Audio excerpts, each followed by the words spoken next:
ಇಂದು ನಾವು ತಿಳಿಯೋಣ ಲವಂಗದ ಬಗ್ಗೆ. ಒಮ್ಮೆ ನಮಗೆ ತೀವ್ರ ತಲೆನೋವು ಅಥವಾ ಅರೆ ತಲೆನೋವು ಉಂಟಾದಾಗ ಈ ಲವಂಗಗಳನ್ನು 4 ರಿಂದ 5 ಗ್ರಾಮ್ನಷ್ಟು ತೆಗೆದುಕೊಂಡು ಚೆನ್ನಾಗಿ ಅರೆದು ಪುಡಿ ಮಾಡಿ ಸ್ವಲ್ಪ ನೀರಿನೊಂದಿಗೆ ಬೆರೆಸಿ ಹಣೆಯ ಮೇಲ್ಭಾಗಕ್ಕೆ ಮತ್ತು ಕಿವಿಯ ಮೇಲ್ಭಾಗಕ್ಕೆ ಹಚ್ಚುವುದರಿಂದ ಅತಿ ಹೆಚ್ಚು ಲಾಭದಾಯಕವಾಗಿರುತ್ತದೆ. ಲವಂಗವನ್ನು ಹಗುರವಾಗಿ ಹುರಿದು ಬಾಯಲ್ಲಿಟ್ಟು ಚೀಪುತ್ತಾ ಇರುವುದರಿಂದ ಕೆಮ್ಮಿನಂತಹ ಸಂದರ್ಭಗಳಲ್ಲಿ ಚಮತ್ಕಾರಿಕ ಲಾಭ ಉಂಟಾಗುತ್ತದೆ.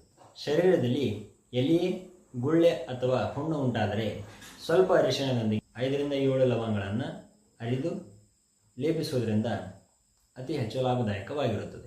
ಹಲ್ಲು ಅಥವಾ ಒಸಡುಗಳ ನೋವಿನಲ್ಲಿ ಈ ಲವಂಗಗಳನ್ನು ಆ ಜಾಗದಲ್ಲಿ ಚೆನ್ನಾಗಿ ಒತ್ತಿ ಹಿಡಿಯುವುದರಿಂದ ಅಥವಾ ಚೂರ್ಣ ಮಾಡಿ ಲೇಪಿಸುವುದರಿಂದ ಅತಿ ಹೆಚ್ಚು ಲಾಭದಾಯಕವಾಗಿದೆ.